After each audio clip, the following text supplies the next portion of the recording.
Hey, welcome to Twinsburg, Ohio. We're up here today for the 40th anniversary of the Yenko Stinger. What's the Yenko Stinger? Take a look behind me. Pick out any one of these cars. That's the Yenko Stinger.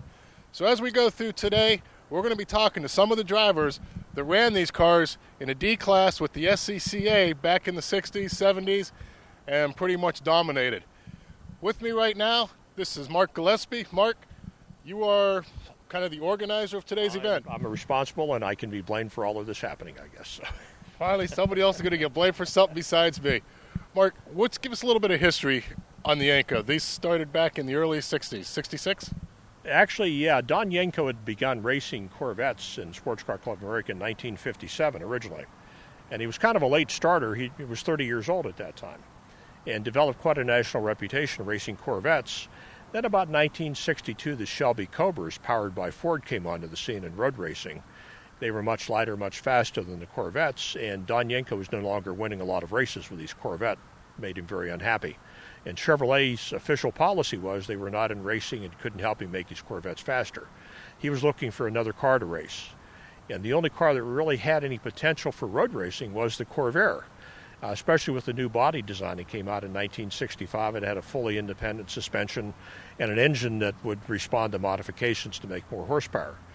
And in those days, Sports Car Club of America actually allowed you to produce a sports car by only making 100 copies of it. Now it's 5,000 copies. So it's a little tougher to do by today's standards to get something going like that. No individual could ever afford to do at today's prices. And so Don had influence with Chevrolet because of his Corvette racing in the family Chevrolet dealership. And he was able to convince Chevrolet to advancing $500,000 worth of white Corvairs. And there were 100 identical white Corvairs ordered essentially through Chevrolet's fleet division at that time. And they were actually assigned individual Yenko Stinger tag numbers to satisfy the SCCA production car requirements. And they actually went on, as you mentioned, to win pretty much every divisional championship in their class, which was D production. And that was pretty much the very first year that these cars hit the track. That's right. I guess you could call the factory cars, Dr. Dick Thompson, the racing dentist, who was another Corvette racer out of Maryland and Washington, D.C., was assigned one car supported by Gulf Oil Research, and he won his division against factory-supported teams from Triumph in the East. And then out of Michigan was Jerry Thompson. Jerry Thompson was an engineer with Chevrolet in Detroit and actually had been racing a Corvair himself pre-Stinger days and done engine development work. And so Don Yenko was introduced to Jerry Thompson, and Jerry Thompson was very instrumental in the original development of the Stinger, and Don Yenko actually gave him a Stinger, number 5, to race in Sports Car Club of America in 1966, which he did quite successfully. Won his region, won 7 or 8 races in a row against factory competition from the other manufacturers. If you can find a Stinger today that someone might be willing to part with, what kind of range? I mean, these are very collectible, very sought-after cars. Obviously, it depends on the condition of the car and if the car has a verifiable history, but they've gone for $60,000 and $70,000 and as little as $4,000 and $5,000. And the Yenko Camaros especially, and now happening to the Stingers as well, you have to be very careful that you're buying the real thing because they become valuable enough now to collectors that people are creating them. And they're creating their own number tags.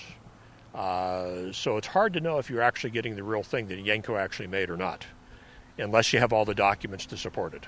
So these are a heck of a lot better than a 401k if you can get one back when they were worth getting. Oh, yes. Plus, they were a lot of fun. You could drive. You can't drive your 401k. Well, as a matter of fact, if you had a 1967 or 1968 Yenko 427 Camaro, and it was in good original condition, these are typically going at auctions now for $200,000 to $300,000 a piece. What I have right here is a copy of the original invoice for this 1966 Yenko Stinger, number YS086.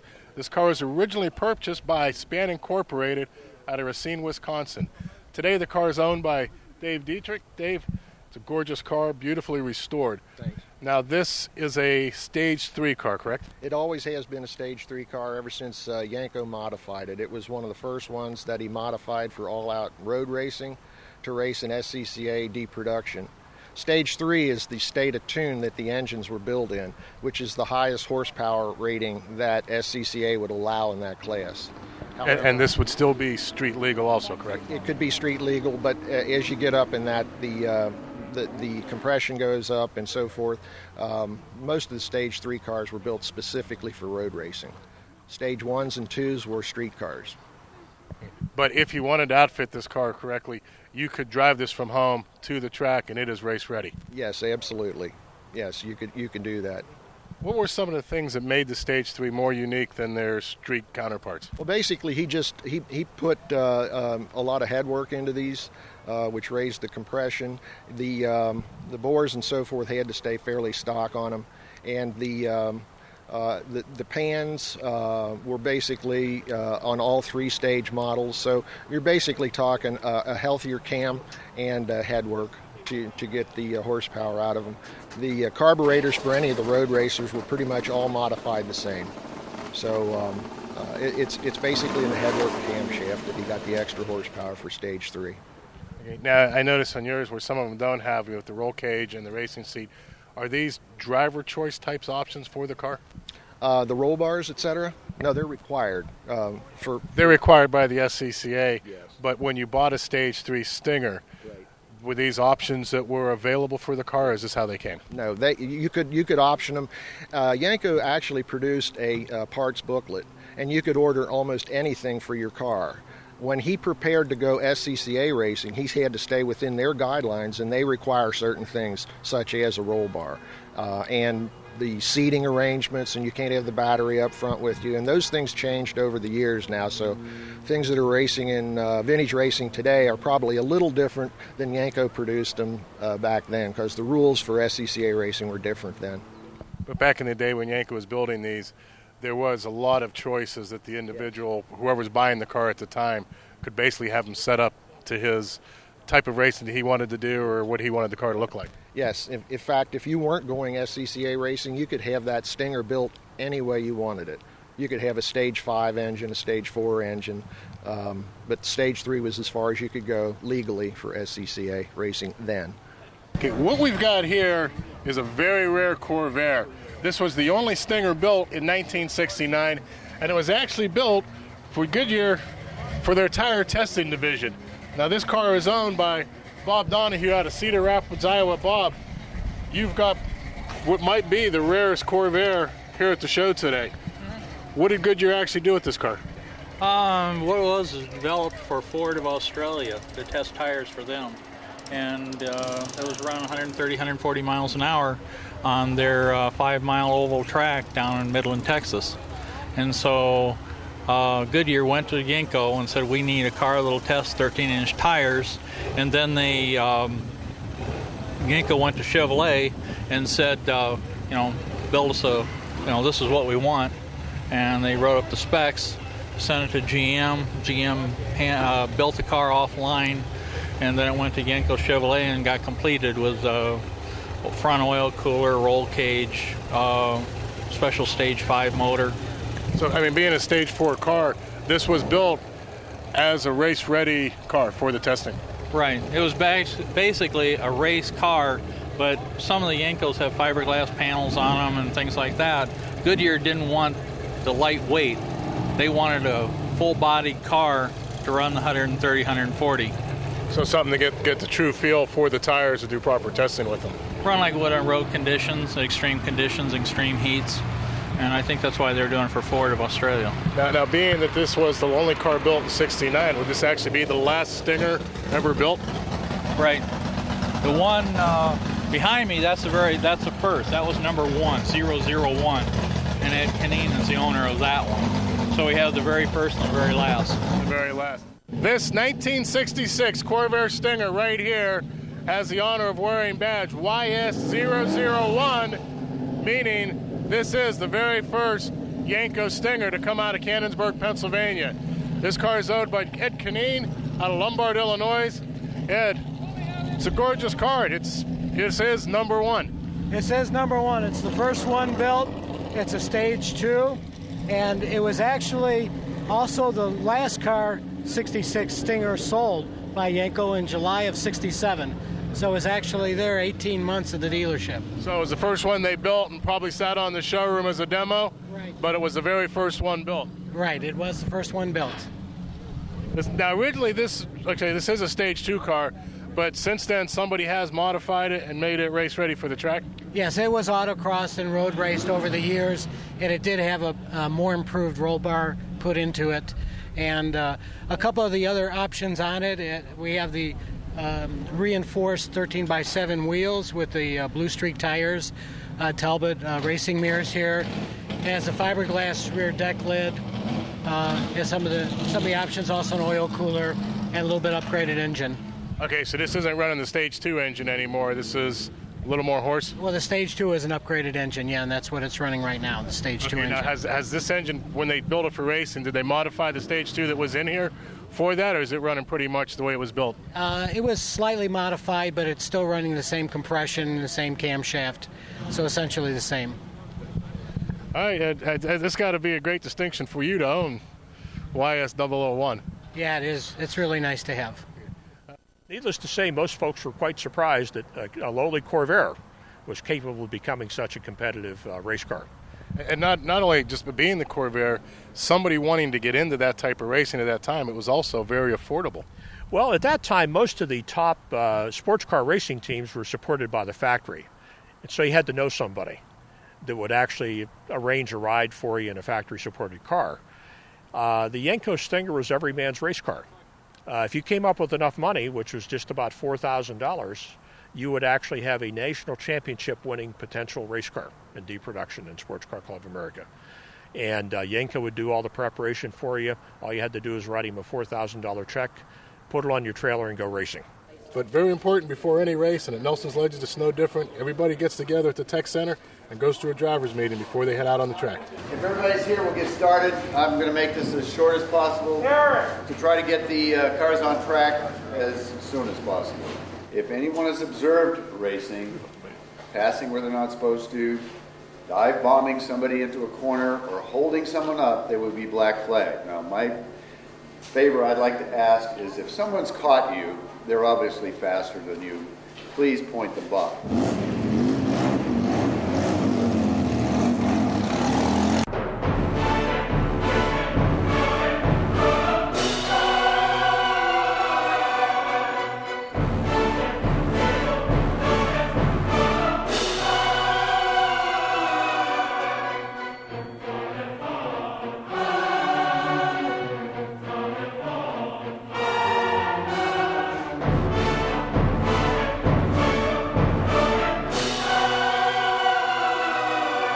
This is a true sign of the times. Right here, the price of gas is getting so high, these guys put their fuel in a safe. Okay, now to do the story on the Yenko Stingers, it would not be complete unless we talk to Donna Mae Myers, also known as the Pink Lady. And you've got quite a history with the Yenko Stinger program, not only with the program itself, but also as a racer. And you were fortunate enough here, this is actually, was your car at one time. Yes, it was my car, and I purchased it from Gulf Oil. And Jim, I don't know if you know this bit of history.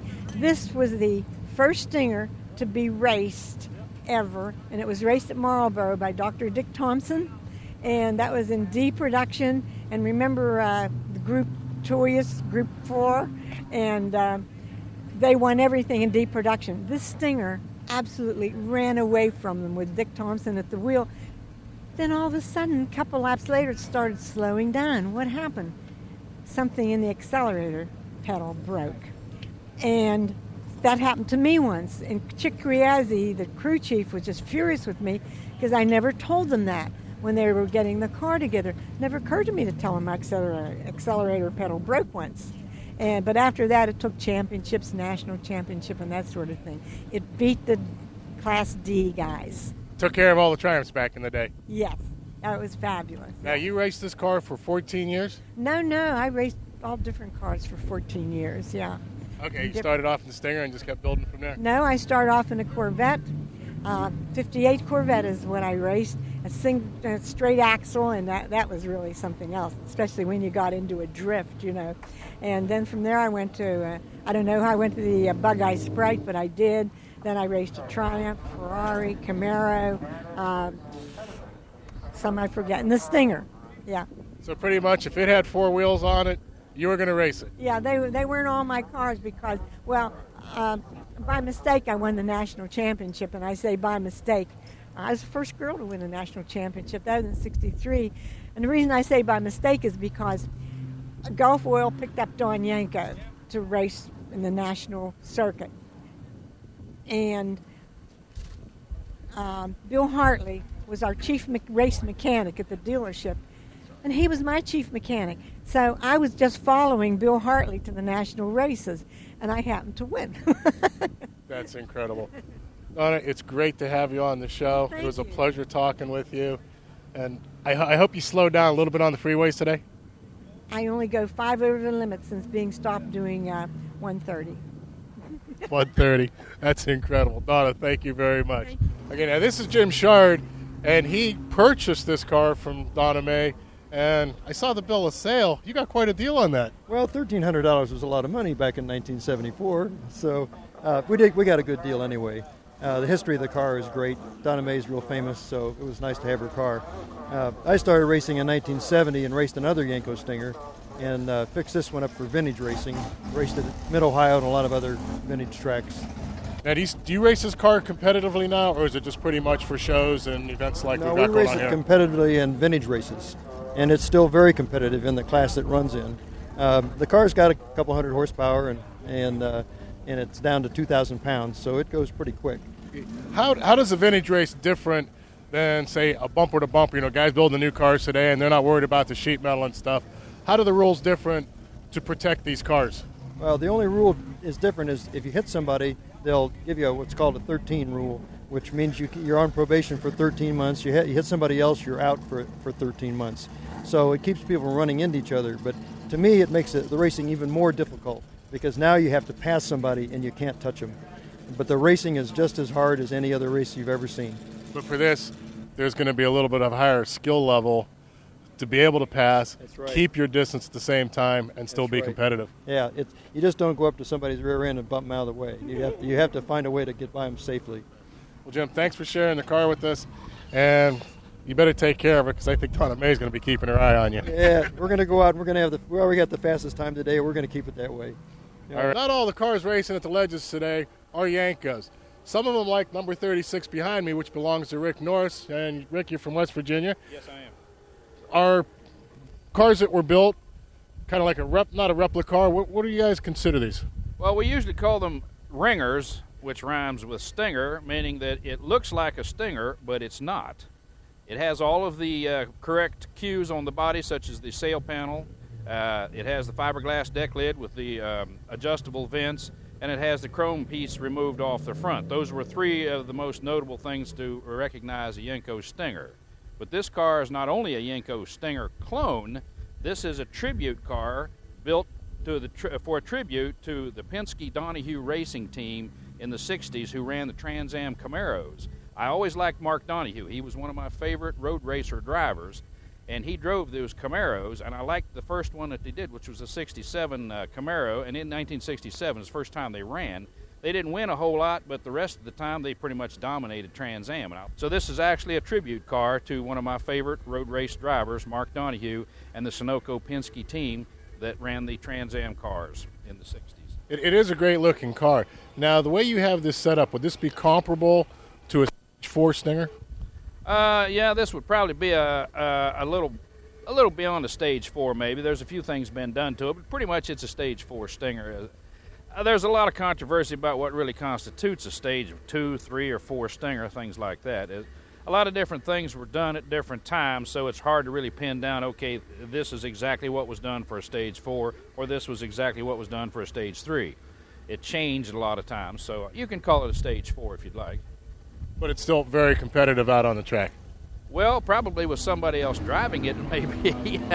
I'm here to have fun and do my Walter Mitty trip, and I'm having a great time. Well, if you're looking for someone to drive it this afternoon, I'm available for a few hours. How good's your body, man? Well, how big is your wallet?